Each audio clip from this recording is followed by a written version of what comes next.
Welcome back to another episode of On the Record. We are returning after a little summer hiatus, but we have a very interesting episode lined up for you today. We are going to talk with Max Perrault. He is a sitting city council member for the city of Washington, and the city of Washington has a lot going on, doesn't it? Yeah, we do. First of all, thank you for having me on. It was great to meet you a couple of weeks ago with a lot of, like-minded, public officials and just kind of civic leaders in the Pitt County, Beaufort County, just all of Eastern North Carolina region. So I'm really happy to be here. But yeah, we got a lot going on, and I'm really looking forward to our discussion today. Okay, so we're going to get into it. We're going to get into some of the nitty gritty. I'm very excited. But before we do that, just really fast, tell me a little bit about you, because I know very little about you. Like, what's your day job? And I also want to know how old you are, because you look very young. Yeah, a lot of people ask me that same question. So I am 26 years old. Okay, I was not expecting that. Yeah.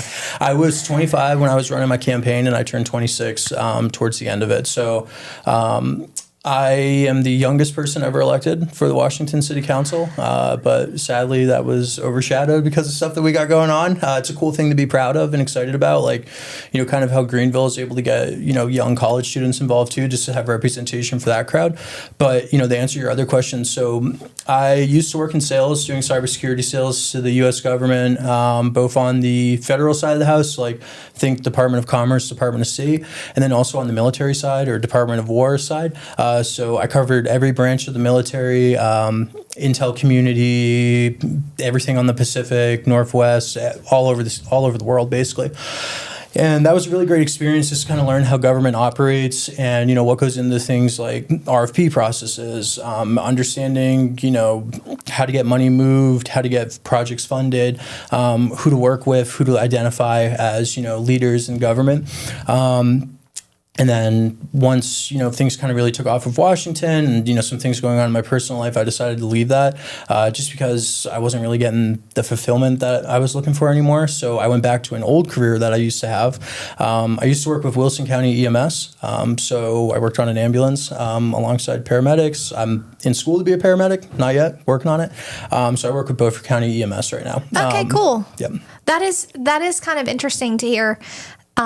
So much of your daily life is public service between EMS and serving on city council. Yeah, my whole family, honestly, has been in some form of public service at one point or another in their life. I have a cousin who's currently a nurse. My grandfather, who is kind of what all of us try to live up to in my family. He was a huge civic leader in Massachusetts, which is where my family is from. He was on Chamber of Commerce. I don't know if he was elected. I was too young when he passed, sadly, to learn a lot about him, but everybody knew him. I mean, there were marathons named after him in that area. He was just, the guy that everybody tried to be. Awesome. So it's just something my family has always done and been called towards. That's awesome. Yeah. I find that very intriguing just because my family is very entrepreneurial, and that is the exact opposite of being entrepreneurial. So obviously the city of Washington has been in the headlines, local headlines, a lot for a bunch of different reasons. Yes. And it seems like a hot mess. Yeah. Do you think, is it actually a hot mess, or is that just the public perception of it because the media, it's seemingly we're being inundated with it? Yeah, it's a tough question. I mean, obviously there's a lot of negative headlines coming out right now. We just fired our full-time city manager. And, I'm going to be careful going around that topic just because of the stuff surrounding it. But obviously, we had a rough election that happened. The city lost its long-term city manager at that point. There was a lot of infighting between, members of the community, the incumbents on city council with the newcomers.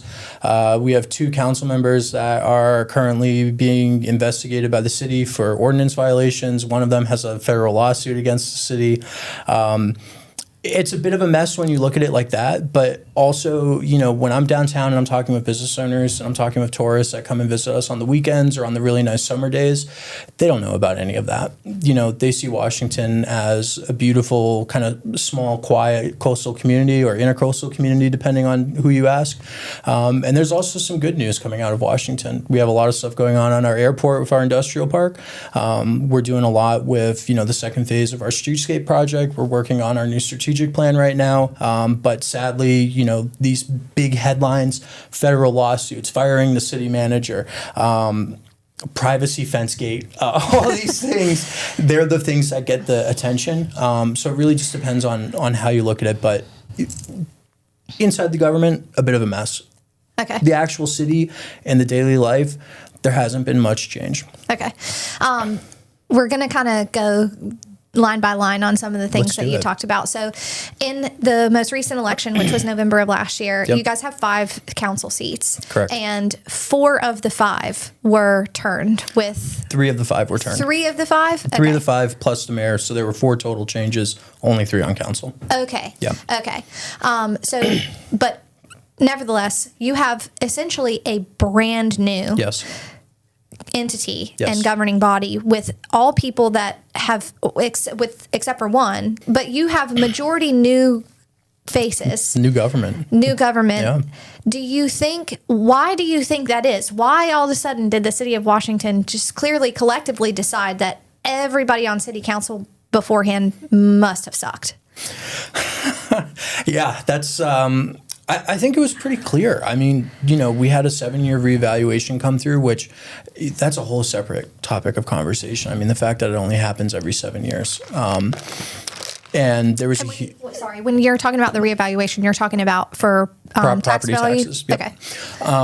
And, the taxes went up with that. They decided not to go revenue neutral and did a 26-cent increase from revenue neutral. And there's a lot of disagreements on that, depending on who you ask. Some people say, well, no, we didn't raise the property taxes. Well, no, you did. You didn't go revenue neutral. So you did raise the property taxes. If you go 1 cent above revenue neutral, you raise it. Doesn't matter. And, I think people were really fired up about that because they were just tired of feeling robbed from the government. They didn't understand what they were paying for. They didn't see the improvements in the streets. They didn't see the improvements in the services being provided. The list goes on and on and on. That coupled with, a lot of people were mad about our utility infrastructure. Our electric grid is kind of antiquated, and I'm working very hard with our team to solve that problem and look for funding sources to get more redundancy in our grid so that there's less downtime and less outages and kind of push us forward into the new age. And we have an incredible team of employees of doing that. But I think people were just tired of it. They didn't feel represented. They didn't feel like they knew what was going on. And you had 3 candidates, myself, Nick, and Joe. And I'm just naming the 3 of us. There were a lot of others, but we were the ones that got through the election that were kind of going around and saying, hey, this is the truth. This is what's happening. This is why the property taxes went up on paper. This is where the city debt sits, all these things. And all of a sudden, people were like, oh, my God, we got to pay attention to what's happening in local government because people don't realize how much impact it has. Mm-hmm. Do you think that so much of the turnover and so much of the local government now being new, do you think that has contributed to some of the instability that you're seeing within the city of Washington? Or have you guys just inherited a problem? It's a little bit of both, to be honest. We definitely inherited a problem. The city was on a runaway freight train in terms of spending, inappropriate budget transfers. And when I say inappropriate, there's nothing like malicious or nefarious with it. It's just too much. And every municipality does this. This isn't a one-place problem. If you look at anywhere else in North Carolina or across the country as a whole, there's a problem everywhere. I mean, look at Cary, look at Rocky Mount. I'm sure there's tons of communities on the west side of the state. But so, yes, we inherited a problem. But at the same time, also coming in as a new group and a new governing body, I think we were a little, just to be honest, naive for what was going to be possible. There was a lot of pushback from the bureaucracy. A lot of the people that ran kind of switched positions after they got back in and, had different ideas of how they were going to approach it. And also, and I don't mean this in a negative way, but the incumbents that got back in, they didn't do anything to try to help continue leading the city forward once the election was over. Normally they get together and do a board retreat, which is where they go back and they say, these are going to be our priorities for the next year, essentially. This is how we're going to lead. This is how we're going to go forward. This is policy in the direction that we want. And that didn't happen. They just let the city flounder willingly. And because of it, we're at the point that we're at when somebody should have said, hey, we're happy you guys got elected. Let's put the differences beside and let's lead the city and actually govern. And that just didn't happen. So you feel like that kind of the existing infrastructure was not super conducive to try to kind of welcoming you guys and saying, okay, this is what we're going to do. This is the goal moving forward. This is how we're going to do it. Not at all. I mean, we had this is one person, by the way.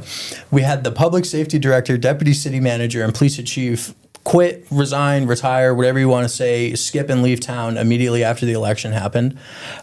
We had the city manager get asked to resign right after the election happened.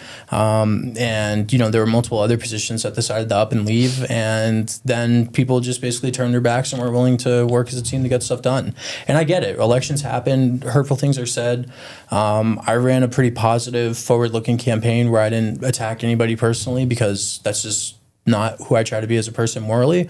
But at the same time, you're elected to govern and represent everyone. But when everybody leaves because they're scared of the light getting shined on what's happening, it's kind of impossible to move forward without help from people who are already there. It does. It feels really slimy that you would have so many people just up and skip town. And I use that phrase, not literally, but just bow out of this process when you bring in a bunch of newcomers. I mean, anytime there's turnover and there's new leadership, you're going to have people that don't mesh well and, people that just don't stay. That's normal and typical. But to have so many people just preemptively say, never mind, never mind, I'm leaving. Exactly. That it seems a little sus. It's very strange. Just with my age, I haven't seen anything like this. That's where, age kind of hurts me a little bit. But at the same time, it's like, these are people that everybody bragged about being community leaders. And I'm not calling them out. I'm not trying to be mean towards them or anything. But at the same time, let's say I lose a reelection. I'm still going to try to help the next group understand where things are at so that we keep progress moving forward and we don't rock the boat because the citizens deserve better. Right. They deserve to have people that care about the future, even if their own personal goals aren't met. And when I say their own, I mean politicians or the bureaucracy side of things. Right. So you mentioned that the previous city manager resigned shortly after the election. Was asked to resign. Sorry. Yes. I want to clarify that. Was asked to resign. That's very important. So he did not just voluntarily walk away. The council approached him and said, hey, we think it's best if we part ways here. I don't know 100% what happened. It was behind closed doors in closed session. I wasn't at the meetings where it took place because it was in closed session. There was nothing to really see. But, there was some remarks said during the election by some of the candidates running about him that were a little aggressive, in my opinion. And I think it made him a little bit worried about, where his career was going to be if we had been elected, which we were. And there was a lot of conjecture going on inside the city government that, I had city employees coming up to me at voting, early voting and normal voting on November 4th, saying that if they didn't vote for incumbents, they were going to lose their job. That was happening. Like in the sense of blackmail, basically, where if I don't want to make an accusation of blackmail, but for employees to come up to you and say, I like what you're saying, but I can't vote for you because I'm told I'm going to lose my job. And have concern that if you show open support for somebody that is not the incumbent, that your position is in jeopardy. That's a problem. You can't do that. Right. And there were articles put out in the newspaper. It's all public that, there needs to be civility in the election process and all this stuff. And people need to calm down with the conjecture that was going on. And it's just like, okay, you're putting your hand in your pot trying to stir everything, but you can't threaten people that if you don't stay elected, you're going to lose your job because we're just going to come in and fire you. Like, people don't understand that the council doesn't just have the authority to come in and say, hey, I don't like you, you're fired. Like, we do not have that right. But to answer your question about the city manager, so all this was going on, there were a couple of videos and Facebook posts put out from a candidate that was running directly naming him and stating that he was going to push to fire him. And I think that created a lot of tension in his personal life and his work life with the board in general at that time. And I mean, it's totally understandable, right?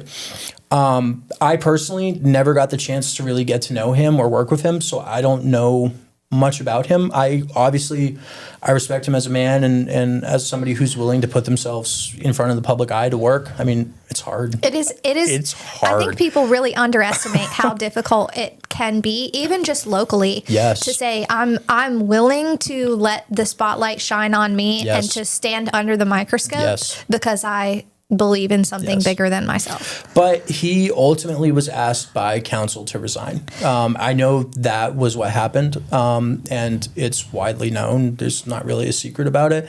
And from that, it activated a clause in his contract where he was able to get a severance contract. And I think he's working with a smaller community in Eastern North Carolina, and I hope they're happy to have him, and I hope him and his family are doing well. I have no bad blood towards him. So he said in his resignation that, there was behavior during the Right. election that did not align with his professional Yes. standards, I think was the exact quote. So what you're referring to is some of the personal campaigns that were Yeah. deployed, naming him specifically Yes. and calling for his termination. Yes.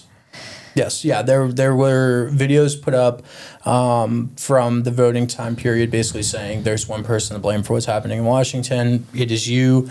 And that video was taken down, I think, within 20 minutes after it was posted. And that kind of started this snowball effect. And then after the fact, when, he was, I don't know if the term severed is right, but removed from city government, I guess you could say. He was asked to resign. Another Councilmember Davis, went on the news and said, "You can enjoy your magic carpet ride with your $140,000 and fly off into the sunset." And Why? I don't get the point of doing that. That's exactly what I was going to say. What is the purpose Yeah. of that? To just continue to be inflammatory? Right. I don't understand the why behind it. Obviously, there was a problem in Washington, right? There's no secret. There was a big change and a Right. big shock. And, you could say that we shook the tree or we cut the tree down or we struck it with lightning, whatever. It's okay to address the problem head on, talk about what went wrong, talk about the history leading up to it. But then there comes a point where you have to govern and do the job to fix it. Right. And also lead the city. Doing things like that don't do anything but hurt. It hurts us. It hurts the community. It hurts the public perception. And it hurts the former city manager and his family. Yeah. Why? I mean, I guess my next question would be, why would someone say that? Like, why would someone call him by name and say, you are responsible for the position that we're in now? Is there any, I hate to say like legitimacy to that claim, but like there are reports circulating that the city of Washington is in a substantial amount of debt. Is there any truth to that? So as to the why part, I don't know. I can't say why that candidate did what they did. They're no longer on our board. As a person, I support them and I like them. I think there were maybe a few missteps politically, but I mean, I have a lot of missteps politically, right? Nobody makes 100% of the perfect choices. As far as the questions about the debt, yeah, they're all true. And what's really interesting about the debt portion, to be honest, is that there was a debate between the mayors during the campaign. It was at the high school. I can't remember exactly when, but it was well before early voting. And the current mayor, the one that won the election, was speaking with the incumbent about the debt. And she was like, we have over $20 million in debt, and you guys have no plan on how to address it. And the current mayor at that time, who lost the election, said, "You don't know how to read a budget. I can teach you how to read. We have no debt." But yet, 2 weeks later, the city posted on their social medias, "Hey, we actually do have $20 million plus in debt, but here's how it's healthy and here's how we're reinvesting those interest rates." And I'm like, okay, your job is not to be a stockbroker. Your job is to run the city effectively. Don't blur the lines, and also don't confuse the voter base on the financial health of our city.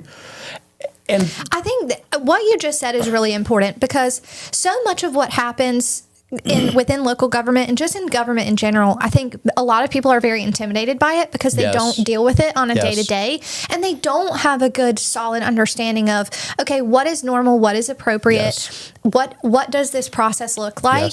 I've said a million times, like, I'm a very logical person, and so generally speaking, if I look at a situation and say this doesn't make sense to me, my first reaction is to say I must not be seeing this clearly. There must be a piece here that I don't understand, or that I'm not privy to. And I don't know that necessarily everybody is like that. And I think the public doesn't really have a choice sometimes but to trust that what is being told to them is accurate and fair information. Yeah, I mean, you look at your elected leaders at being, your subject matter experts because they have unfettered access to what's happening in their government. They should know everything. There's no excuse for not knowing the answer to something. I can pick up the phone right now and make a phone call to our current acting interim city manager and ask her anything, and she'll be able to give me an answer or give me an answer by the end of the day. See, and at the very least, you should be able to say, hey, I don't know the answer to that, but I can get it for you. Right. Like a perfect example of it is last night somebody made a post online. I mean, everything happens online now, but somebody made a post online basically saying my utility bill this month was outrageous, and it was. It was truly outrageous. The per kilowatt hour usage was insane for a residential home, and they were complaining about the price of it because they were like, this is insane. It costs more than my mortgage to pay my utility bill now. And I reached out to them on the post and I said, hey, you're 100% correct. This does not look right. Why don't you reach out to me? I'm going to connect you with the people who can audit your utility statements, and we can see if there was a mistake in this. Part of that goes in because we have an antiquated system and we're trying to move towards AMI meters, smart meters, and that can help a lot more with seeing if there's like leakage in water, or, if somebody else is tapping into your electric, which like you would think that doesn't happen, but it does. But yeah, you're right. I mean, people need to trust the elected bodies to give them the truth and good information. And if it's a problem of you as an elected leader don't know the answer, first of all, shame on you. You should know. It's your job. But if you're just giving somebody an answer because it gives you a soundbite, or you think it's a good place to, I like to say peacock, like peacocking. Also shame on you, because that's not your job. Your job is to lead and make hard decisions. And if people don't like you because of it, tough. You have to do the right thing. So, and I want to talk about one thing with the debt really quick.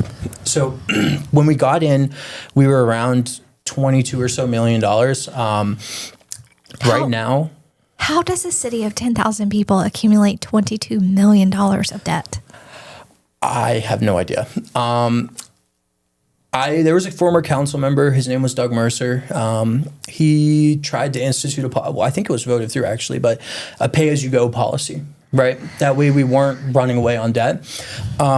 And the voting through a policy doesn't really mean anything. If the council doesn't follow it, there's no repercussions. We talked about that before we started all of this. I'm sure we're going to get into that, but we looked at things like, they wanted to do a new police station because one flooded and there was water damage. Instead of repairing it, they wanted to replace it, which is fine. I get it. Let's take the chance to upgrade. But the cost of the project was only supposed to be about $7 million, which is still crazy. But when the cost increased by $3 million, there wasn't like hey, we need to stop and look at this again. It was we'll just take it out of the fund balance of the city, which for people that don't know, a fund balance in your municipality or county government is basically like the savings account. You try to have a healthy fund balance in case of emergencies or, a crisis that comes up to like a hurricane or a tornado. Was there any explanation for why it was $3 million more than what was anticipated? Cost of goods increase. So, there's stuff like that where we just took out more unnecessary debt than what was needed. But again, I fully support our police department. I'm not saying defund the police at all. I'm just saying, this is one example. They did a community enhancement project, which was a splash pad for, kids and families to use. That's a great project. It is. It's a great project, and people use it, and I love seeing it getting used because there's just so many different families from the city there, and honestly, probably from the county. We don't have any way to track statistics on it because it's in the public, but that project costs a little over $700,000. 4 positions had to get put on hold for hiring because of it, and it was all taken out in debt outside of a CIP, or basically your project plan for your city. And there was no explanation for it. It was just randomly one day, hey, we're doing this right now, get it done. So there's a lot of contention internally in the city about that project, but residents love it. So let's just get rid of the debt. And also, like, when we were running and talking about all this stuff, the plan was simple. You know, the 26-cent tax increase, it was essentially the cost of what the debt payments were on paper. And I'm talking about when we were running, not currently. So we had reached out to the former city manager and also the finance director and said, hey, if we paid off the debt, could we drop the taxes back down because we didn't have the payments to have to cover every year? And they said, yep, you can. And they said, you have the money in the bank to pay off all the debt if you wanted to. You have free cash flow that will cover that. And we went, great. That sounds great. That's the plan then. So wait a minute, just for clarification. Sure. So the city of Washington has the cash available to pay off the debt? Well, that's what we were told. That's what you were told. Yeah. So then we get in, and as elected, once we're sworn in, we have the same meeting with our finance director. City manager had left at that point. Again, no negativity towards him when I say this, just the facts. And she said, no, you really only have like $1 million available to spend. And that's not saying we don't have the other money. It's just, it's of what you can actually reasonably put toward the debt balance. And not be in a position where a group like the League of Municipalities, who kind of oversees government finances to make sure that you're healthy, would come in and basically take over the books for Washington. So you're like right on the line because of it. So it's like, okay, well, first of all, why did you tell me something that wasn't true? And also, why would you put yourself in a place where if you had to offload this debt, like because of an emergency or something, that you couldn't? Can't. Right.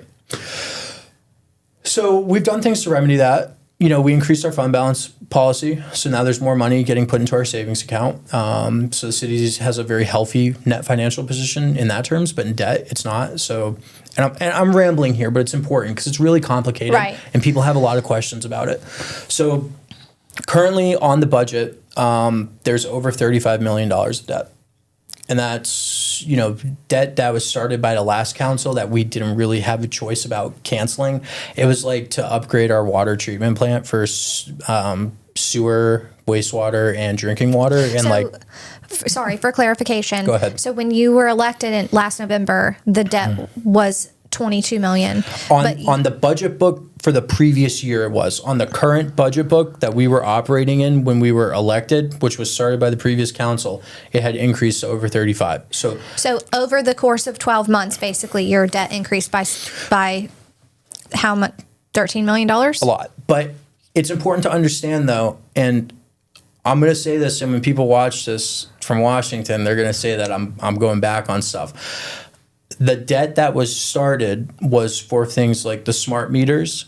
And what is that? This AMI smart meters. So it's the meters that go on your house where basically... For the utility? Yes. Okay. So it will help residents save money, but it will also help the city. The city will be able to pay the debt from the true revenue earned from that project. Okay. So it's not like we're having to raise taxes to pay that debt. Okay. And then also a huge chunk of the debt, almost $10 million of it, came from doing the upgrade to our wastewater and drinking water treatment plants. And that project, at first, I was really hesitant to approve. I was like, no, we can't take another $10 million on. But I went in the field, boots on the ground. I toured the plants. I talked with the staff that worked there, from the newest employees to the department head. I went all over the place, and we have a plant that hasn't been upgraded in like decades, and we're the primary server for the majority of Beaufort County for water, wastewater, and we have a lot of communities in Beaufort County that want to come onto our system that we basically can't because we don't have the capacity. So this increases our capacity. And Beaufort County pays for so much available capacity of that plant to use for their residents that it covers the payments of that debt.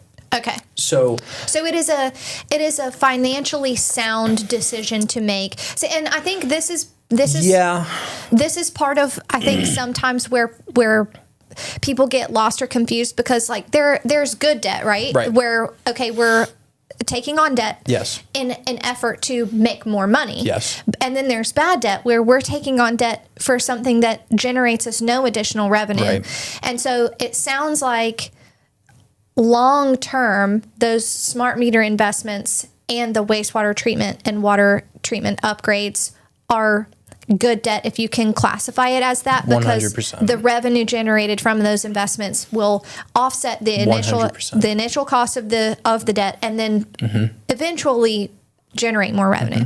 And another thing that it will do too, and I don't want to get too far off track and go down like a rabbit hole, but by increasing our capacity for wastewater and drinking water, and also, doing stuff with our electric infrastructure, it allows us to be more attractive for industrial investment, commercial investment, business investment, because we're able to fit the needs of those companies. And when you bring those groups in, they help offset the cost of living for people that live in their cities. And that's something that Washington and Beaufort County and the commissioners of Beaufort County have just failed at for 20 years. So, that's another page that we're trying to turn right now and look at. Right. But it's like fighting an uphill battle with bricks instead of stone, or instead of rocks that you're trying to push. But yes, it is healthy debt, but at the same time, strong towns, which is like a training that you can do. I'm not super familiar with it. I just know it's like a good model to lead by for how you run your municipalities. It says that a municipality shouldn't be at 40% of its allowable debt limit, because once it gets that, it's very hard to recover from. And Washington's allowable debt limit is $100 million, and we're around $40 million right now. And that's because of past decisions. And it's okay, the new debt that was added is paid from the projects. I get that, but we're still there. Yeah. It's still a serious problem. It's still an unnerving position to be in. It's crazy. I spent the week at ElectriCities conference in Virginia talking about public power, natural gas, everything power. And I was speaking with a past electric director that the city had, and he was like, well, you need a new substation if you want to do these projects. He's like, you need to be willing to take out that debt. And it's $20 million for a new substation right now. And I'm like, I can't rationalize that cost on our books. I'm not going to be responsible for putting the city in a position where we have to raise taxes again in order to cover our debt service, because it's just irresponsible. Yeah. So of the 5 seats, I guess, currently, there is one sitting empty. Yes. Because in the end of April, one of the council members Nick Fritz. was elected, Nick Fritz, resigned. Yes. After being elected. So he was only in the position for 6 months.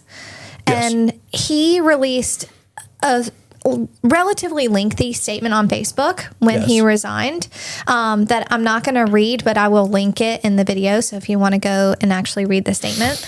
And I found some of what he was saying very interesting, because I think some of his sentiments I don't necessarily disagree with. Okay, let's break it down. Okay, so some of what he was saying, or a big portion of it, was essentially feeling like the city council exists more as a ceremonial procedure than a decision maker, and that some of the true decisions really come from the top down in terms of the internal departments and the city employees.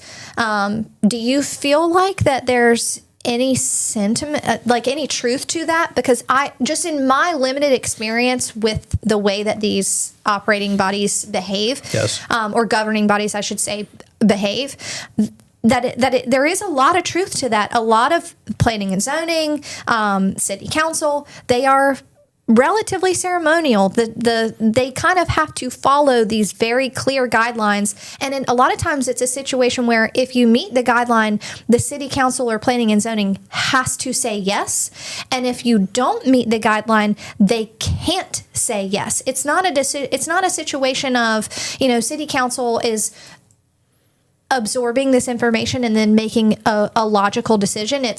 This is the proposal. This is the city recommendation. This is what it meet or does not meet. And then you guys just kind of say yes or no based off of whether or not certain proposals meet the guidelines that are already set in place. Right. Yeah, I mean, bureaucracy is always a problem. I mean, when I worked on the private side selling into the federal government, it's insane how much stuff gets held up from bureaucracy. And it's just people having, personal vendettas or just, it just doesn't make sense. There's so many projects that should get approved that don't. Like, I think you're referencing the Sawyer's Fun Park Edition. That is part of it. I was shocked when that didn't get approved. That is part of it. Yes. And I love PJ, and the Greenville city government does an incredible job out here.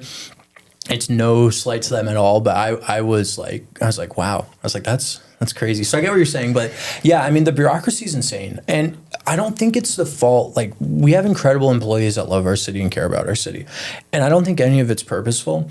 I think the past 5 to 7, maybe even 10 years, council hasn't done their job right. Council should be coming in and saying, this is our strategic plan. These are the 5 main things that we want to accomplish in our 2 years that we're here. Department heads, it's your job to see this through on top of your daily duties. So, one of Nick's big things was, why can't we pave more streets? What's the excuse here? Because the roads in Washington are just... They're in rough shape. I mean, you got to get your car realigned every year. It's crazy. And when we sat down with the department head, the response was, well, if we want to do half a mile of road, it costs $500,000. So we do half a mile every 2 years. And I get it. Like, it is expensive. It's a lot of materials. It's a lot of equipment. It's a lot of man hours. Like, yeah, it's an expensive process. I understand. But there has to be a better way to do this, Another great example that comes to mind for me is that, we're trying to build this industrial park at our airport. And I kind of hinted at it earlier. Power is a big need out there. We need a new substation.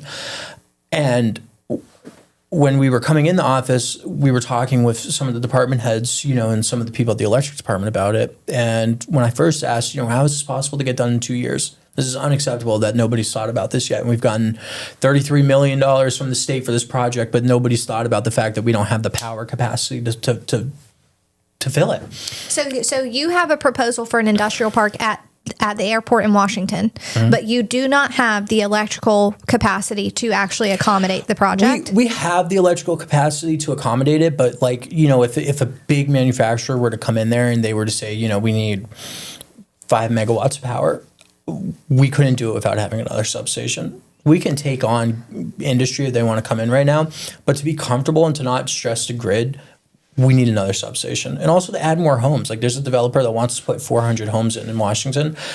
One of the biggest things is that we need better water capacity and electric capacity. But to stay on the point though of what you're asking. So we were asking these questions and they were like, it's just not possible. We can't do it. And I was like, well, that's not an acceptable answer. You need to figure this out. No is not acceptable in this situation. No is a full sentence, and sometimes you have to accept it. But also at the same time, I'm challenging you to do better. I so can appreciate that because I do not take no as an answer well. Right. I think in most cases, no is not the final answer. It's just no is the answer you're giving me. Give me the person above you. Go farther. Get the next guy. Get the next person in line. Put somebody in front of me that can tell me yes. Right. And to your point on that, those employees came back a week later and they said, hey, actually, you know what? We did an inventory of our stock and we have all the pieces except for 5 to do a full substation right now. So maybe it doesn't take 2 years. Maybe it only takes a year once we get the parts on order. And it's okay, well, why didn't we know that the first time? And it was well, we've never been challenged to think like that here. So I don't think it's... Oh, that's so frustrating. Yeah. That's so frustrating. Yeah. Oh, my gosh. And we've seen that a lot across, that's not fair to say I've seen that a lot across the different departments that I've interacted with and the department heads and the employees. And a lot of them are reaching out for hey, we're so happy that you're here because we've wanted to do stuff like this forever, but we didn't know if it would work. Or, you talk about planning and zoning. Well, we have a huge problem with blighted properties in Washington. What is that? Blighted properties are houses that don't meet minimum housing standards. So think of ones with boards on their windows, the floors are caving in, there's holes in the windows, just dilapidated kind of blights on the community.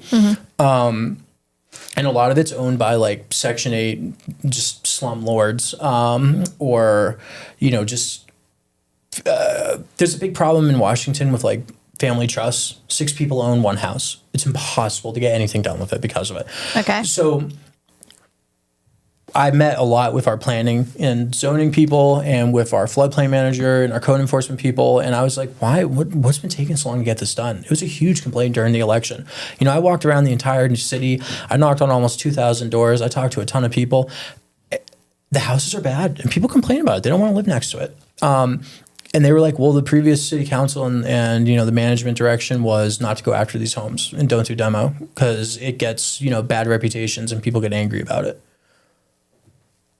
People Really? are going to. So the you, previous like- council's position was to just, instead of trying to find a solution to the problem, just ignore it because there isn't Yes. really a good solution. So we're just going to pretend like it doesn't exist. Yes. And I was going to wait to get into it, but, you know, you talk about the bureaucracy. It was allowed because they wanted direction from subject matter experts. And I get that. It's important sometimes. Like, as a board, I personally feel we should not be making decisions about electric rates, water rates, sewer rates. We're not experts in that. You need to be a career person to understand that stuff, right? You know, that's like one of the reasons why I'm trying to push to have a Washington Utilities Commission formed, because it needs to get away from the political arm. It's dangerous. It's why taxes went up, because we kept the rates so low for so long that the only option was to raise property taxes like crazy to subsidize it. I did not previously realize how important it was that the Utilities Commission, be a separate charter from the city until like very recently, really. And my conversation with Bill Dixon was so eye-opening in that regard. And it's crazy to me that it's even a thing. I guess North Carolina is one of the very few states where utility charters are not separate from the municipality. Like, most states will not allow you to commingle your utilities with your city. So, yeah, I fully agree with you. And, like, you know, being a public power community is something to be proud of, right? It's awesome. Being part of ElectriCities, being part of NCEMPA, it's something to be proud of. I mean, we're able to, and I just learned the fact, like, 3 days ago. I'm really happy I'm doing this now after the conference. So, like, you know, we're able to get our power back on, lights turned on, AC running, heat running in the winter, and normally an hour faster than Duke is able to do it. If your community is only provided through by Duke and not a public power, like, you know, your city has their own electric department. That's something to be proud of. You know, we're able to fight. Like, I sit on the NCEMPA board as our city's liaison. And What is that? NCEMPA. Yeah. It's the North Carolina Eastern Municipal Power Administration. Okay. So NCEMPA is part of ElectriCities, and they basically buy power from Duke and then sell it to their member communities at a wholesale price. So we're able to get power at a cheaper per kilowatt hour rate, essentially, for it. But being the liaison for it, I also sit on their rate committee. So now I'm able to advocate for Washington and basically say, hey, as a whole, Eastern North Carolina, we need lower rates. This is insane. You're doing a 10% rate, a 9% every year rate, whatever it is that Duke feels the day that they wake up that they want to do their rate increase for. And we can fight for lower prices to our communities. But, you know, that's one part of it. But, you know, to go back, though, so yeah, I mean, council shouldn't have that in their hands. That's a point where subject matter experts need to get brought in and told how to vote on those issues. But at the same time, if you're not going to do the responsible thing and vote the right way, you're going to hurt the community long term. And that's what happened. But council's also gotten to a point previously where they only take the direction of staff. They're not willing to have a 10, 15, 20-year vision for what the city needs. They're not willing to make a decision that could possibly hurt their chances in reelection.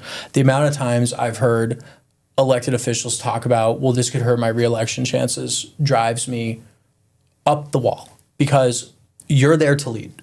If you have to make a tough decision and you lose your election because literally of it, your job. That sucks. You lost your election, but you did the right thing. Yes. And see, this to me, I think we're seeing more of this, like just this pattern of, we're just going to follow the city recommendation. Yes. We're not going to, we're not going to kind of balk at that Yep. or go against it because we're scared of the backlash. Like, this is, hey, if we just follow the city recommendation, and it's not to say that there's never a situation that the city recommendation is not followed, but the vast majority of the time, it is very difficult to get the council in Greenville or in Washington to override whatever the city recommendation is. You're elected by people who believe in what you're saying. They want you to be the leader. They don't want another person to do it. They want you to follow through on what you're saying, and they want you to do it. Yes. And the problem with this is, in my opinion, you have two very different personalities here that take on these different positions. Yes. City staff is more of a personality of people that are, this is my area of expertise. Right. I'm very niche and specialized, Right. and I know a lot about this specific item. And city staff needs someone that has vision and that has leadership and that is looking at the broader scope and saying, I don't know a lot about all of these individual pieces, but I do know how to put all of these individual pieces together in a way that is the most efficient, that is the most financially beneficial, that is the most logical. That is how it is meant to work together, to be kind of this symbiotic process and to complement each personality type. But what happens is you have people that are scared to have vision. They're scared to be leaders because they're scared of what people are going to say. Whether it's negative or positive or whatever it is that it may be, or they're scared to lose reelection or whatever. It's all rooted in what I'm going to deem very selfish qualities. It's disgusting.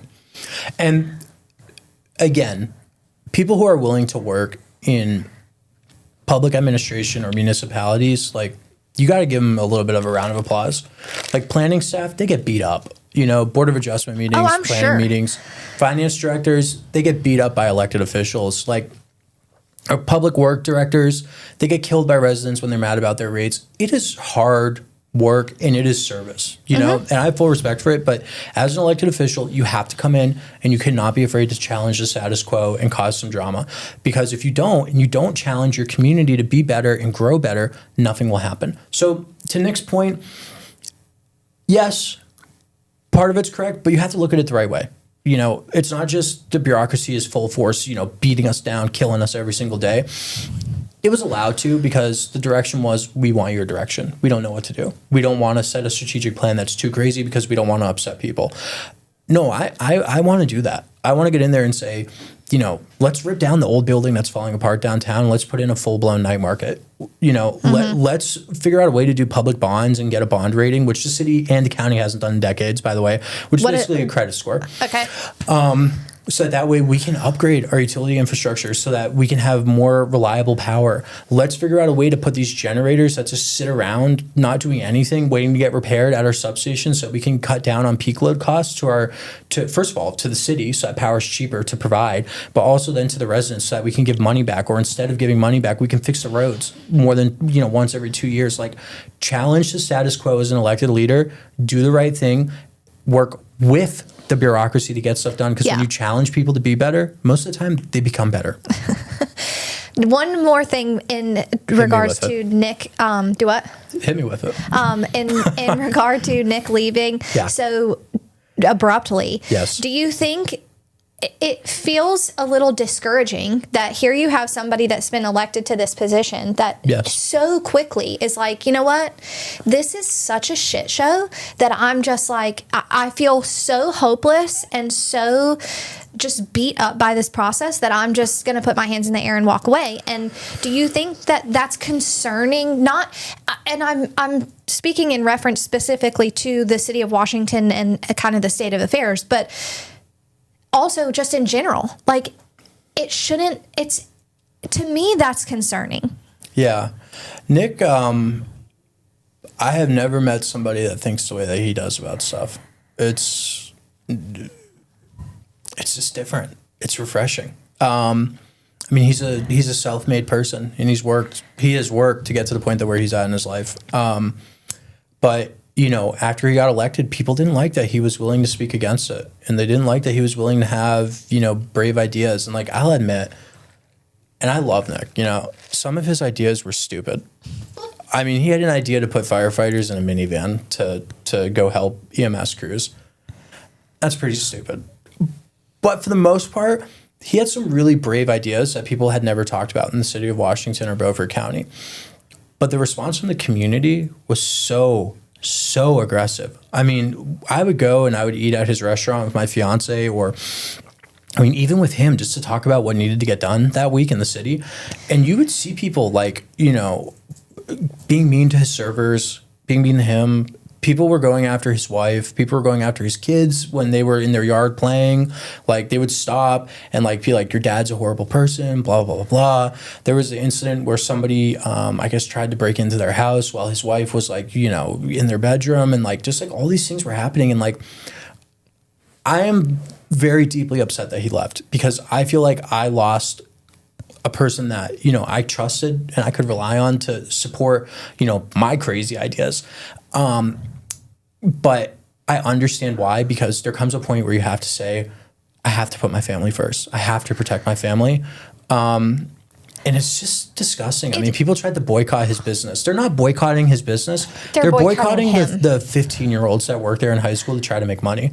Like, I know his staff. They're incredible people that work hard, and they have incredible relationships with people that come there. Like, you're not hurting Nick. You're hurting the people that work there. I just what a sad state of affairs that people. Yeah. Well, my first question to that is, do these people not have lives? Do they not have something better to do than to find ways to harass somebody? That's kind of my first rebuttal to that. And second is, I don't understand, like, I could not imagine feeling so threatened by change that I act that way. I can't wrap my head around it. I don't understand it. I mean, my family moved to Washington and Beaufort County in 2022. People see me as an outsider, and that's okay. It doesn't bother me. I have a fresh perspective. I don't know why people were so aggressive towards him about it. I don't understand it. You know, my position is this. If you disagree with me, like if you truly disagree with me and don't like me, grab coffee with me. I agree with you. Let's talk. Let's get it out in the open. If you want to cuss me out and swear and throw your coffee at me, that's fine. But let's at least try to have a discussion first, because there are so many people that during the campaign that disagreed with me that I went out and I got lunch with them. I paid to have coffee with them. All these things that now they're like, you know, my greatest allies. And they're the first ones to call me up and be like, hey, I watched your meeting. I thought about something that you said. Let me connect you with this person that works for the state that can help you with grants. And I'm like, thank you. Wow, it's almost like, I really appreciate that. It's almost as if we sit down and have a reasonable conversation, like two reasonable, rational adults. What a crazy concept. Don't get too crazy, though. I know. That's just so simple. I was telling Josh before we were talking about something else and some of the other things we're gonna cover on the next episode of The Current.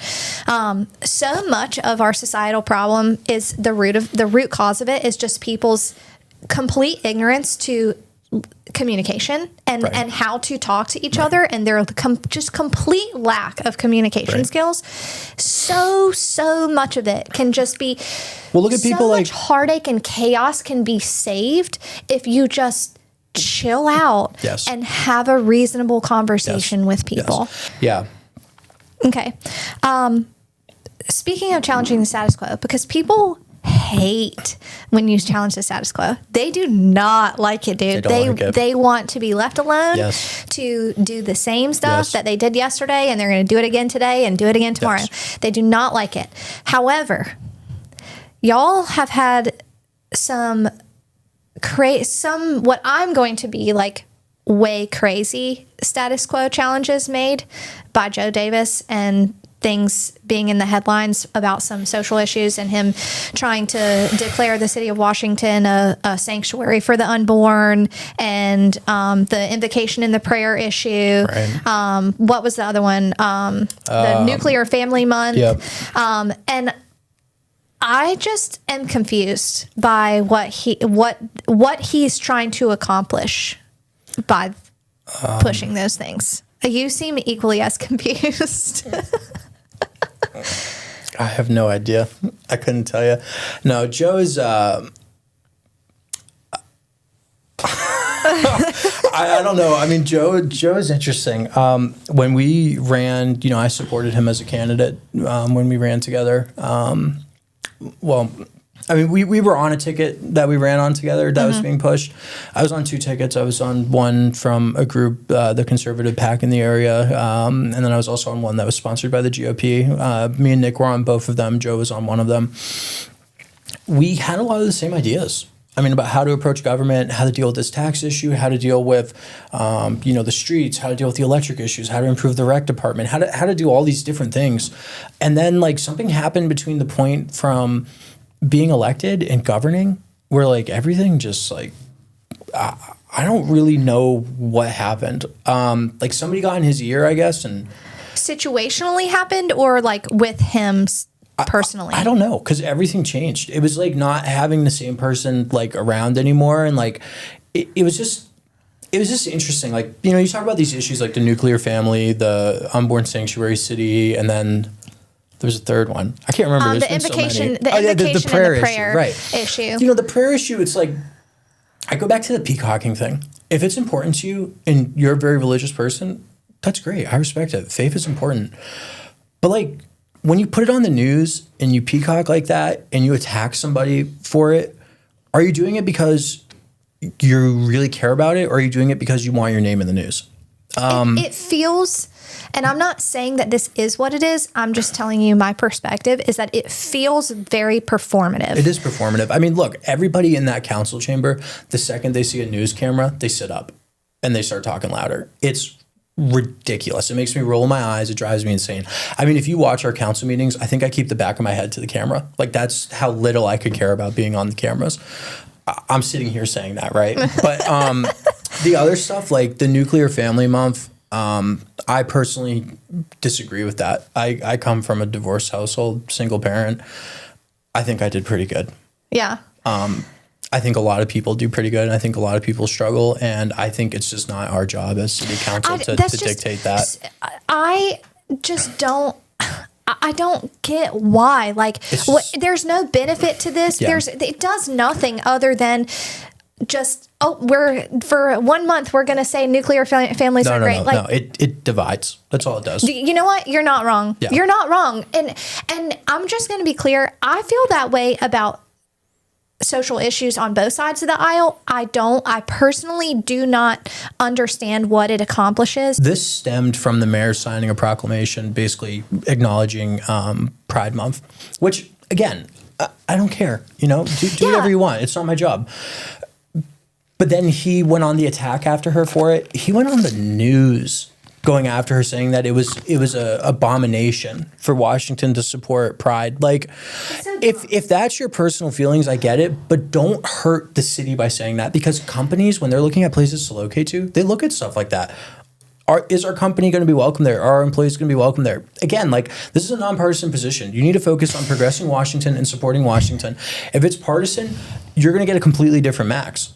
I'm a registered Republican. I'm a conservative. I don't agree with everything, but I don't think anybody does. But like, it's not my job to go crazy on these issues here. That is my bigger thing about the whole position about the designations is this is not what you got hired to do, and you have way more important issues that need your time and attention than to be constantly in the news. Hey, this is what we're trying to do over here. Clogging up the news cycle with a bunch of bullshit. I mean, if we're going to just be completely honest. I mean, call a spade a spade. It is what it is. I mean, after our last meeting, him and I spent 2 hours alone in the council chambers basically going at it with each other, because he had put out some really just untrue, slanderous remarks about me online.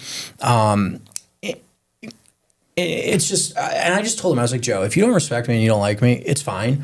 But you have to be able to put your differences aside to, number one, show the community that we're unified as a council, but also get some damn work done. Like, what the hell, man? Yeah. So like, you're not there. That's not why you're there. And we went in circles trying to get all this done. It was just ridiculous. But I left and I was like, I respect you.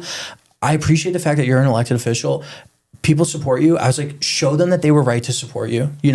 Show them that the people who are reaching out to me saying that it's just crazy. The unborn. Let's rein it back in. Right. Let's focus on what we're doing. And I want to talk about the unborn sanctuary city thing, because, again, this is a nonpartisan position. Yes, I have made remarks where I've said I'm the only Republican on the city council that passed a tax cut.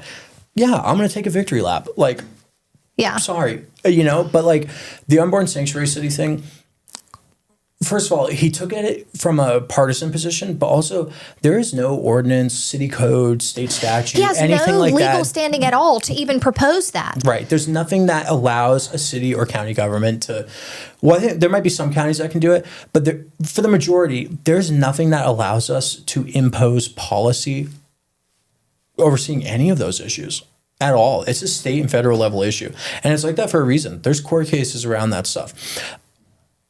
I don't want to get held liable for that. Like, sorry. And it's not our place. What does it even accomplish, though? That's my bigger thing is nothing. It literally does nothing other than, oh, hey, look at what I did. Right. I was able to say that the city of Washington is now a sanctuary for the unborn. Right. What does that even mean? So let's break it down, right? So I read through the whole thing twice, sadly. And you read through it and it's just saying like, rah, rah, Washington, we're good, rah, rah, rah. And I asked him too, privately, outside of a council meeting, because I'm not going to peacock at a council meeting, like, let's get the work done and let's get out. Let's save our staff's time. I asked him, I was like, what does this do if, a mother comes here who had a difficult pregnancy and needs aftercare or something like that, and she comes and she knocks on City Hall's door and she says, I saw that you guys passed this resolution or proclamation, whatever way he was trying to run at that time, and I need help with this. What financial assistance can you give me? Well, guess what? I'm going to tell you. Not a damn thing, because there's nothing built into it to do that. It is strictly performative. And it's disrespectful for the people that believe in that stuff. It's disrespectful for the people that would look for help because of that. It's just disrespectful. The other part of that, the county ran the same resolution. It was literally copy and pasted by a commissioner, and they double copied a bunch of lines that they had to remove when it got time to make the motion. It was just embarrassing to sit there and watch it. But they passed it. I was shocked they passed it, but they did. And then the chairman of their board said, I'd like to put $1 million behind this to support the local groups and advocacies and women's health clinics and all these things. And the most conservative commissioners that passed it said, what are you, crazy? We're not putting money behind this. Oh, God forbid we put our money where our mouth is. And I'm like, what is wrong with you? What a mortal sin to suggest that we actually do what we said we were going to do. So my whole thing is just, and I don't want to dwell on it. I don't want to give it airtime anymore. I don't want to give him airtime. It's just stop with the performative politics. Stop. Work with me to get stuff done, and we will accomplish more than you won't do. Like, his dig is that I work with the 2 Democrats on council. It doesn't matter. It's nonpartisan. Yeah. If I have a governing coalition and we get stuff done, good for us. Shame on you for not being to help the citizens. I agree with you. End of the day. I agree with you. Oh my gosh. Okay. All right. Well, we do have to talk about him a little bit more, because was it him that proposed the new tax plan? Yeah, I don't even remember it because of how fast it came out and how just unsubstantial it was. Okay, so I guess, but there was a vote though, right? Yes. Where a new tax plan was proposed to city council. Yes. And Joe Davis brought the proposal. Yes. What do you even remember what the plan was? Yeah, is it okay with you if I give a little bit of back history to this? Sure. Okay. So we hired our full-time city manager, and it was very clear that we wanted to have a tax reduction. We wanted to get as close to revenue neutral as we could get responsibly. Because there's a part of it that's important. Responsible government is important. Financially responsible government is important, but also being responsible means not breaking government also. So just remember that. So we get into our budget session where our manager proposes basically 2 different scenarios. One is we don't touch the tax rate. We keep it where it is. And there was a very strong argument not to touch it because of the debt, because of all these crazy positions that we had for, I don't even know, just services. And, E911 was a huge topic. We had a $700,000 increase for our dispatchers in 1 year. We hired a ton of police officers that cost over $1 million and all these things. And I get it. And, I went and I did a ride along with the police department, and there's a lot of work to be done. Mm-hmm. It is a safe, healthy city. And we have incredible officers that work for it and incredible dispatchers that, no joke, I'm telling you, we pulled the car over, and before we even said anything, they had the information for us. They were just on top of it. But there's a lot of stuff. It's in the 90s. Software needs to be fixed, all this stuff. There's a lot of things that need to get looked at. But so we go into the budget sessions and we start talking about all this stuff and reorganizations and how we're going to save, pennies on the tax rate.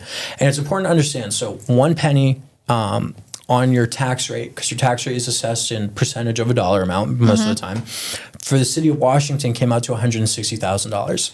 So I hire you to be a marketer for our city at $160,000. Your position costs 1 cent on our tax rate. Okay. The easy way to think about it, right? Okay. Or we need to bring in basically 2 to 3 times that to make up for losing it. And that's how it works. So if we wanted to go all the way back down to revenue neutral, which would have been a 26-cent reduction, we would have had to come up with like, I don't know, $3 to $6 million. I'm just doing math off the top of my head really fast. And like in recurring revenue too, not one time. Okay. Recurring revenue. And when you don't have an industrial base and you don't have strong economic development from your county because your commissioners don't do a good job of that, which we don't, and I want to talk about that, it's hard. Yeah. So the plan was we're going to do a small reduction. We're going to increase the city's fund balance. We're going to deal with the debt. And then next year, we're going to do another tax rate reduction, which I fully plan on fighting for again. And we get into the session where we actually sit down as a group, full council, mayor, manager, finance director, everybody, and we talk about it. I'm the only person there fighting for the reduction. I'm the only person there fighting to cut positions, fighting to cut services, trying to figure out if we can do things cheaper. I'm the only person there who campaigned on doing a tax rate reduction that's actually fighting for it. And I'm just like, it's so exhausting because it's like, what was the point? What was the point of coming in and shaking up the tree if you two people who ran with me aren't even going to try? And it's no dig at them, like whatever, you know, maybe they felt I was taking the lead and I was doing a good job. I don't know, but like, come on. Yeah. And then we get to the point where it's time to pass the budget to submit to the state for approval. And Joe reaches out to me and he's like, we can't approve this budget with a 2 cent reduction, 4% reduction in taxes, 2 cent reduction, 4%. It came out to like, I think like $20 or $40 off your property tax bill. Right. Which in Greenville, that's, you know, I mean, I should be careful, but really nothing. In Washington, we have a lot of people on really strict incomes and like 20 to 40 bucks. I mean, that's a tank of gas to go to work. Yeah. It's a big deal. And also $20 back into your local economy is worth a lot more than $20 spent elsewhere. But anyways, and he reached out to me. He's like, we need to fight for more. And I was like, okay. I was like, well, I would love to get 6 cents if we could, but I'm also not going to die on the hill of this when we could work the next year. And let the manager had only been there for a month at that point, too, by the way. So we had no time to really get into it. We just had to get the budget passed legally. I was like, I'd rather work over the next year to get a stronger cut. And he was like, it has to be this year. There's no choice. Like, it has to be right now or else I'm going to quit. And I was like, okay, cool. What the hell? So I was like, cool deal, man. You do you. And I was like, well, I would like 6. I'm okay to settle on 4 cents, though, this year, if that's what we can get. And he's like, well, you promised people 26 cents in your campaign. No. I did not make any promise because that is just stupid. The stupidest thing you could do is make a promise. Well, not only that, but I think most people should be able to look at a tax rate and know that a 26-cent cut in a single swing is not reasonable. Right. Well, like that would be. You would say that. You say that, but people complain. Like complain's not the right word. People advocate for themselves for that. Like there's no other way. So, but just so that people listening or watching can understand, to go in and to cut the county or to the city tax rate by 26 cents in one fell swoop would be catastrophic. Like you would not be able to do that. To put it in perspective of what we would have had to do, we would have had to fire 5 police officers, 3 dispatchers, 2 firefighters, and we would have had to cut all of our community outreach people. We would have had to cut a lot of other services to make up for it. It would have been truly felt in the community if we did that. So anyway, so him and I are going back and forth about this, and he's like, well, we need to have a 10-cent reduction. I'm like, if you want to fight for that, you can. I was like, I was like, I'm okay with 4 or 6 cents this year, working a full year as a team with the manager. Now that he'll be there longer and fighting for a bigger cut the next year, which I still plan on doing. We're going to have 2 tax cuts. I fully agree with it. I will fight until my face turns blue to get it. And he was just going crazy. And he was like, well, I don't see the point in being up here if we can't get this through. Like, I'm just going to quit. There's no point in doing this if you're not going to go along with it. If you're just going to be a Democrat and not vote for a cut, like, I'm just not going to support you. And I'm like, dude, stop. Like, just stop. You're not doing anything but hurting. So then it comes time to vote for the budget, to say, we approve this budget, we support it, or we don't approve this budget, we're not going to pass it, bring us a new one. And the plan was that we would do some reorganization in planning and inspections because the revenue being brought in didn't meet the expenses of the department. And that's one of these things where you kind of have to look at it like a business, That's just it's the harsh reality of it. We switched a couple full-time positions to part-time, and bring me back to that after I finish this. But and a couple of other things, we were able to do 2-cent reduction. We were able to do the fund balance increase, which puts the city in a healthier financial position should there be an emergency event or anything like that. And there was a plan moving forward to reduce more. And before we fired our manager, he had already saved over $1 million in the new approved budget that we passed. So that was already $1 million that could get put towards something on the next budget year, whether it was a tax cut, more streets paved, whatever, you name your project.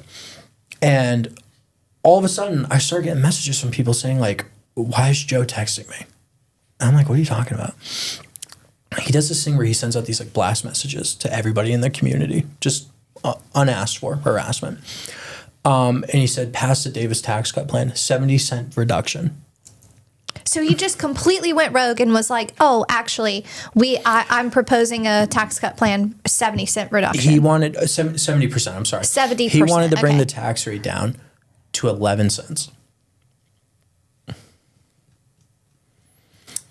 And see, this is so frustrating for me because like when people go off the rails like this, like I hate to say go off the rails. No, it is. When people get super passionate about stuff, sometimes you lose people. I'm being generous, okay?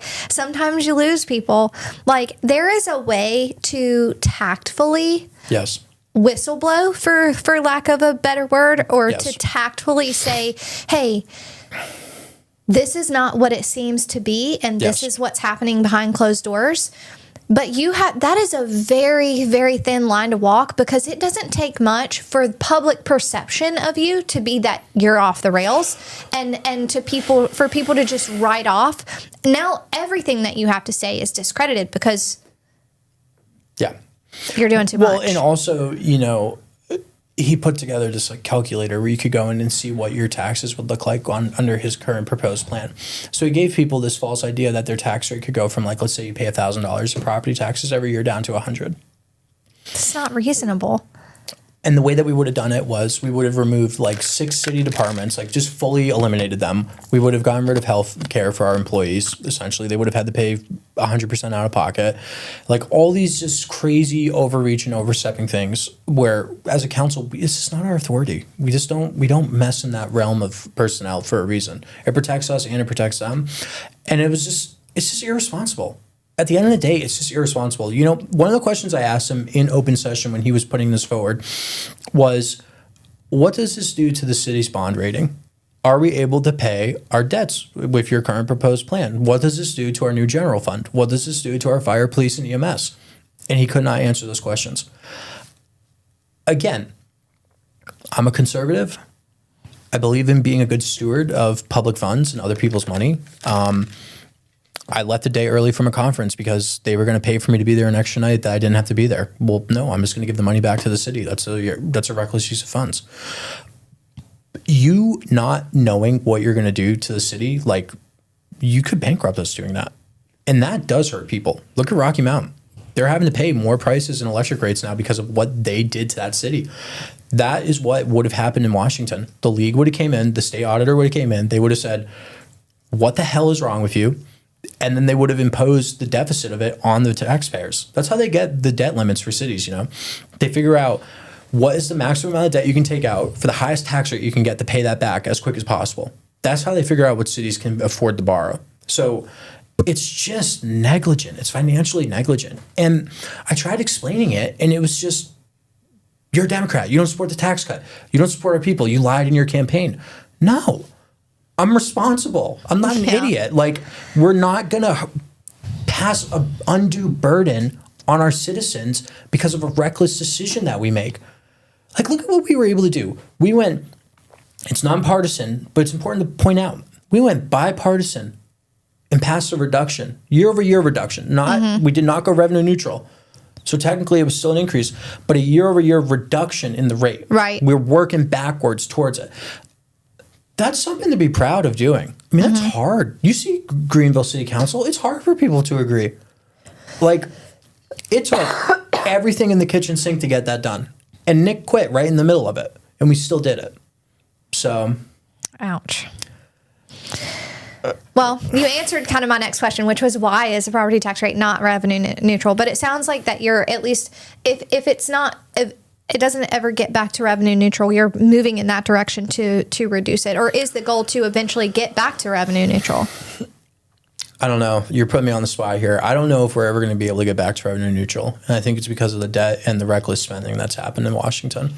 And that's just, I mean, that's the cold truth. People won't agree with me. There's a silent majority that does understand it, and they appreciate what's being said. They appreciate the hard questions, but they don't say anything because the group that opposes it are so aggressive, right? Nick quit. But to answer your question, I'm going to try to be quick breaking it down, but it's important to understand this. So, number one, we're subsidizing so much of the cost of our government through our electric department. So you can transfer funds out of an electric department, add the profit from it, towards your general fund, which basically your general fund covers things like your police, fire, HR costs, like things like that. Just what does it cost to generally run a city? And, you take some of the money from the electric department to contribute towards that. It's common. Everywhere does it. It's a thing. And there's nothing wrong with it. There's a certain percentage that you can borrow up to. You're not supposed to go over it, or else you can get repercussions from it. But then the city would also do an administrative transfer. The administrative transfer was a lot. It was like $3 million in administrative transfer. So because of this, we were never putting money back into the department. So the fund balance shrunk. And then on top of that, we also decreased rates over the last 10 years. We have not done a rate increase in, I think, over 10 years. For your utilities? For electric only. For electric, okay. But also there hasn't been a department head in 7 years either over electric. There's been no electric director. There's been interims, or it's been a city manager. That's it. So there's been nobody to say, hey, city manager, city council, you're doing too much, you need to stop. There's no barrier there protecting them. So we're reliant on that administrative transfer to cover a lot of costs. So that makes it difficult, because if you get rid of the transfer, where do you make up the money, right? So now we're dependent on that. And the goal was to get away from it. That was the goal of the city manager that we hired, was to get away from it. And the next guy that we hire, I'm going to go to them and I'm going to say, these are the goals and we need to stick with this because this is financial health. So there's part one. Part two is that the city subsidizes so many departments so much money. We subsidize our airport. We subsidize the Civic Center. I know you had questions about that. Mm-hmm. We subsidize. I'm hesitant to say it because I got a lot of hate last time I brought it up, but we subsidize the cemeteries in our city from the electric department. And we have incredible cemeteries, and the staffs that work in them are just, I get compliments from people that have funerals because of how comforting our staff are that work there. That's awesome. It's awesome. But also, the electric department should not be paying for it. Right. So we subsidize all these things, but it doesn't make sense because the city manager at the time said that, in 6 years, we won't subsidize these anymore. They'll pay for themselves. We'll get them to the financial health where they should be. And that was like 12 years ago.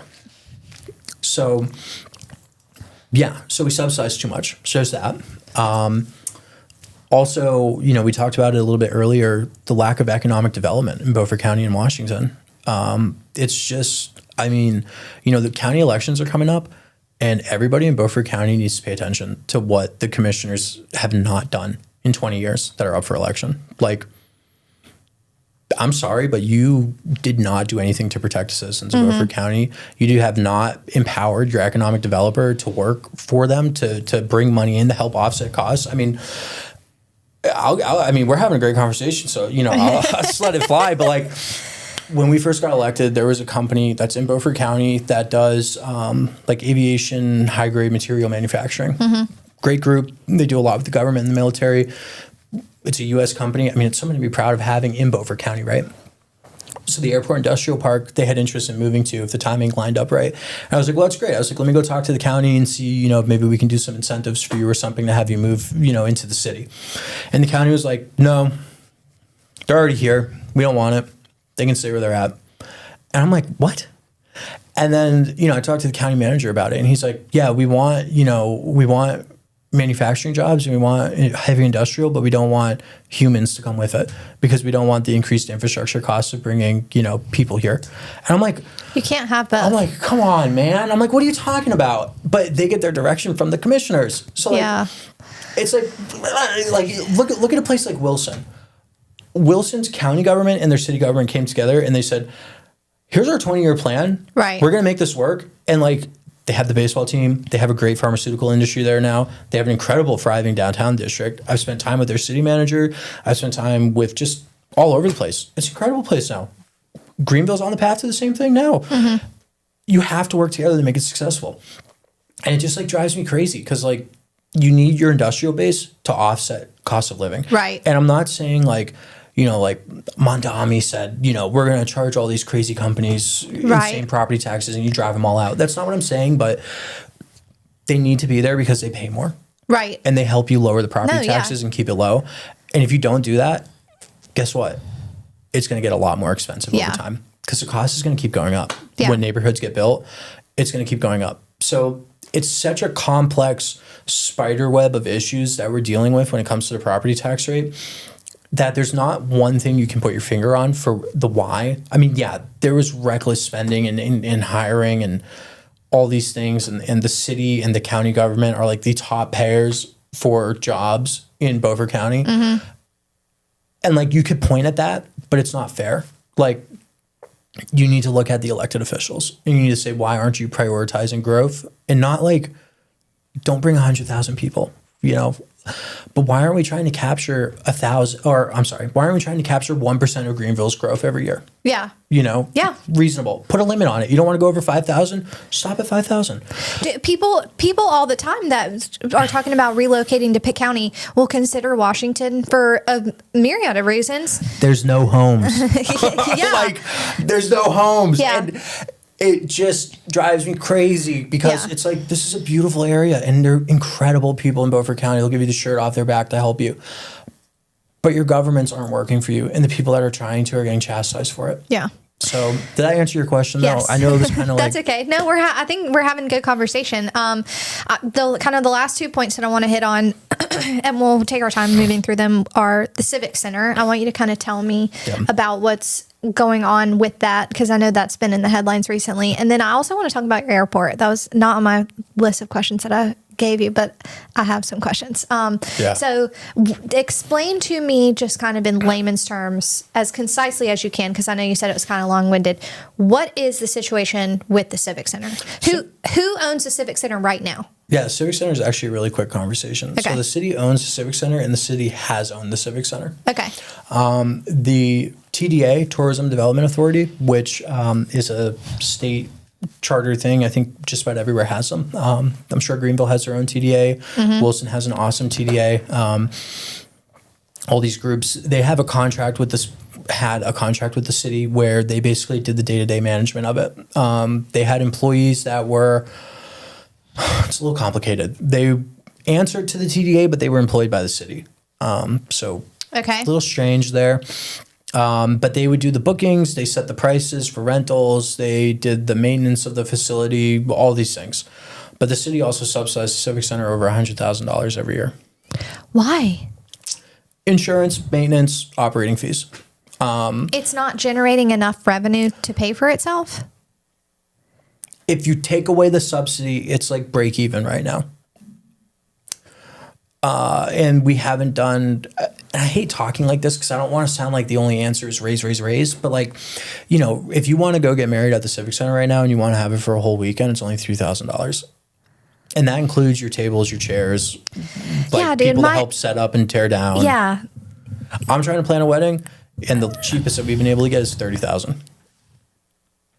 I know what wedding prices look like. Yeah. I know what they look like because my sister's getting married in the fall. Yeah. I just got married last year, and that's what my family does. They have a mobile bar. They are a catering service essentially for alcohol. Good, side business. To do. That's awesome. I mean, you say side business, but it's a. I know a lot of people that do it as a gig. side business. So Yes, that's why I say it like that. Yeah. But it's expensive, and I have repeatedly said that I feel like public-private partnerships are a great alternative revenue stream for the city, and they should 100%. Be using that. There is no reason why the Civic Center should not be generating a crap ton of extra revenue for the city of Washington. None at all. I agree, but also, it's important to understand that, like, it's such a hard world to play in, like, being at this point, because I agree with you 100% on a personal standpoint. On a public service standpoint, and as a city council member, I have to look at it and understand that it's a community asset that people should be able to enjoy and use as well. So we have to ride that line of, like, okay, are we strictly going to be like a high price destination venue, or are we also still going to be accessible to nonprofits that want to use it? Like, for instance, our Friends of Brown's Library Group, which is the local library in town, they host an incredible book sale. I mean, they fill the entire Civic Center with books like stacked knee high that people can go in and buy from. I helped them set up and tear down this year, and it took, a team full of people to do it.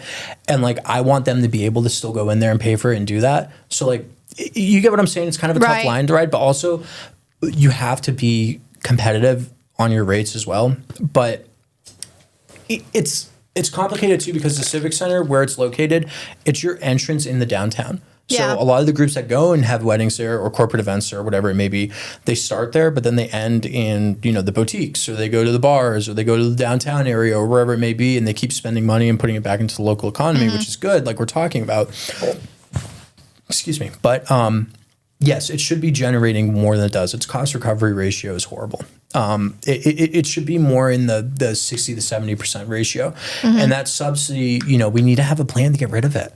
There needs to be like a 5-year plan between the city and the TDA. And the TDA is an incredible group of people that, they've had a lot of problems in the past. They have great leadership now, and they do, just backbreaking work to market Washington and bring people in, and they can show the proof of it. But there needs to be a partnership where we say, in 5 years, we're getting rid of the subsidy. We will work with you to figure out how to increase your revenues for this. But in 5 years, we're done. We're pulling out. And I guess you're getting pushback on that from the public or internally? There was some disagree. To be honest, the previous city manager that we just let go, there were some disagreements between him and the TDA chair. And I think there was just a big communication breakdown, and I think it might not have been a big priority. As council, there's so much that we know about, and a lot of the times we find it out on the fly. And we were told basically, hey, we're exiting the contract with TDA to manage the Civic Center. We're going to do it 100%. So now we have a staff member that took on the duties of that. And it's a full-time job being an event-based coordinator. Yeah. So it's a lot of extra work for her. So now one of the issues we're looking at is okay, well, this is done. How do we move forward from here? Because now we have to put the plan together. Right. So, yeah, the Civic Center is great. They have an incredible staff that run it. It's still open. The city still manages it and maintains it. The TDA still has a hand in it. It's just an incredible historical asset to Washington, too. Yeah. But its cost recovery ratio should be higher. Okay. But we'll get there. Okay, so about the airport, because that's come up a couple times in our conversation. I didn't even know Washington had an airport. A lot of people don't. To be honest with you. So here's kind of my position on this, and I have a feeling that we're probably going to disagree.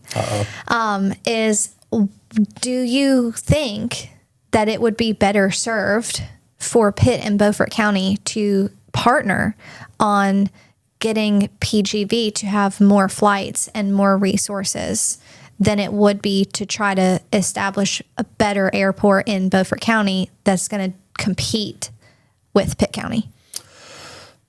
We don't really disagree, to be honest. We kind of do. So I actually just had a meeting with the new airport manager for PGV. We had a great conversation over lunch. Excuse me, over at Cubbies, that's how you pronounce it, right? Yeah. And we had a great discussion. And, the conversation was basically like, PGV is the economic driver for aviation, east of 95 until you get to New Bern, basically. Like, you guys have the commercial flights. You have the corporate flights. Like, we get it. We're not trying to get commercial flights. We don't want it. It's expensive if it's not done right. You know what I mean? Yeah. Like, and that's not a dig, but like, it's expensive if it's not done right. I mean, my college education was all in aviation, Okay. and I have some professional experience in it. I'm trying to, I love everything aviation. Okay. I have a passion for it. So we talked about that, and, the basis was basically like, how can Washington support, and don't say Beaufort County. Washington runs that airport. Beaufort County backed out because they said that it was a failing asset. And they gave it to the city as a failing asset.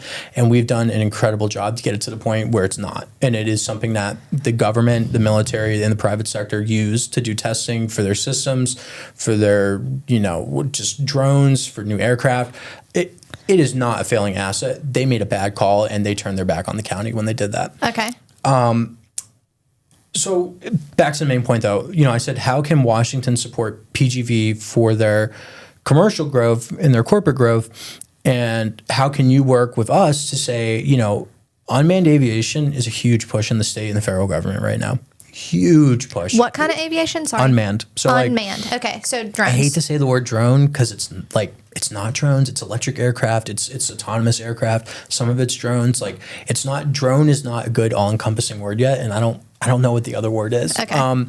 But how can we work together to play off each other's strengths? Because it's true. We have different strengths. And we had a good conversation, and we talked about, a future path forward, and we're going to host, hopefully, him at one of our airport authority meetings, and, get our airport managers kind of put their heads together and say, how can we both win and lift the East as a region? The goal needs to be, how can we support Eastern North Carolina together, not separately? So I think there's that. But also, again, Washington got $33.3 or so million from the state in grants. Some of it was COVID money. Some of it was just member appropriations. And a lot of it went towards doing new construction of hangars, drone hangars, runway improvements, infrastructure improvements. I mean, the list goes on and on and on and on. And we've spent $20 million of it so far. And there is some serious development going on out there. I mean, I did a story with WRAL a couple months back where the buildings weren't even up yet, and now we're done. So we're wow. So it's moving fast. Oh yeah, we're moving fast. And we have people that are looking at bringing, their maintenance shops over to Washington to put maintenance back on the field again. Hopefully we'll get flight training back soon. There's a lot of drone companies that are invested in Washington because PGV and Washington are the two connectors to the rest of the East region on all these unmanned aviation initiatives. You have to go through Greenville and Washington to get out to like Dare County, Martin County, wherever it may be where you're trying to go, Northeast Virginia, or I guess technically Southeast Virginia from our perspective, but they have to come through us. We're like a corridor essentially. So we're putting a lot of money into that right now. And it's just, there's so much growth potential because of it. And the industrial park was a huge part of that funding as well. Putting together, the plan for what is it going to look like? How many acreage is it going to be? What's the target industry for this? All these things. So, we're just driving forward with that as much as we can and trying to get as much attention for it and marketing. But again, we are the ones who are having to do it because the county is not marketing it. Right. And it's upsetting, but also at the same time, like, no one's coming to save you. If you want it done, you got to get it done yourself. I said that once on TikTok, and people got really mad that I said that nobody was coming to save you. It's the dang truth. That is the truth. Because look, like, I'm going to stray off topic here, but if somebody's breaking in your house and you call 911, what are you going to do? You're going to wait 10 minutes? No. Like, no one's coming. You got to be able to do it yourself if you want something to work. So, yeah, I mean, we just had a STEM center open up for the youth, and they do some incredible summer camps out there, and, they really give back to the community, and it's a great asset for Washington. But strong municipalities that have an airport have a strong airport. Yeah. So we're trying to get rid of the subsidy to the airport so that they can be strong on their own. So, Again, it all goes back to how do we fix financial issues. So, yeah, I'm a huge proponent of our airport, and there's a way for us to work together without competing against each other. Right. And that needs to be the message. Right. How do we lift the East together, not apart? I'm glad you clarified that for me, because I mean, obviously you heard me say I think we're going to disagree here, but that's because I didn't know. Yeah. So I get that. Yeah, that makes sense. So what do you think? City council positions come up for reelection every 2 years, right? Yes. Okay, so you guys there was an election in 2025. Yep. There will be an election in 2027. If you were to run for reelection, you would announce in July of this coming year. That's when the filing period will begin, July of 20... So there will be an election 2028. Yes. Okay. Are you going to run for the reelection? It's a great question. If the voters let me do it again, I would love to do it again. Okay. But it's ultimately up to them. I can decide to run again, but I can't make myself stay in. I hope that through, my engagement in the community and, the way that people know me as who I am now, they see that I care more about just being a ceremonial head on a board, and I'm willing to get involved and do some hard work. But, it's ultimately up to the voters. But yeah. What do you think as far as the future of Washington? What would you like to see? Like if there were no rules and you were just like, I could just go in here and do everything I want to do. How would if you could just wave a magic wand, what would it look like? That's such a great question. We have some incredible plans for, increasing capacity of our waterfront docks, adding in more, amenities for our community, for everywhere, not just on the waterfront, but, in the city going up towards 15th Street, all those other places. Just, if I could snap my fingers, all that stuff would get done. So it could be a more enjoyable quality of life. But there's so many things that we need to focus on, like the hospital system. It's the ECU Health Hospital, ECU Beaufort. They just got millions and millions and millions of dollars from the state to add a second bed tower and do a bunch of improvements for rural healthcare access we just talked about that, yeah. And it's great, and I love it, and I'm all about it. But there's nowhere for those doctors and nurses and medical assistants to live. We need housing. We need Beaufort County and Washington needs investment, and they need people who are willing to be leaders that have the strategic vision to get it. So honestly, if I could wave the wand, it would be getting people who have that strategic vision to sit alongside of me to get that to happen, because it's possible, and there are people that want it, and I think now they see that it's possible to be part of it. So getting the group of leaders in place is most important, in my opinion. And having a really strong, awesome airport. That's a great answer. That's such a great answer. Yeah. That would not have been if somebody asked me if you could wave a magic wand, it would all be about what's in my head and not, okay, how do I know that there's other people that are smarter than me, that have more vision than me. It's selfless service. That was a great reality check for me, to be honest, because that is not how I would have answered that. It's important to know where you fall short and where you need other people to keep you moving. Yeah. Okay. That's what I would do. All right. Well, thank you so much. I really appreciate your time this morning. I think we covered a lot we went all over the place. Thank you. Well, I really appreciate you having me on, and I hope I gave you some good insight into what's happening in Washington. Yes, I think we had a really great conversation, actually. So, all right. Well, thank you very much for tuning in. Make sure to subscribe, leave a comment if you have questions or feedback, and tune in for our next episode, the first of every month of On the Record. And check out our sister show, The Current, which is our bi-weekly talk show about news happening in and around Eastern North Carolina.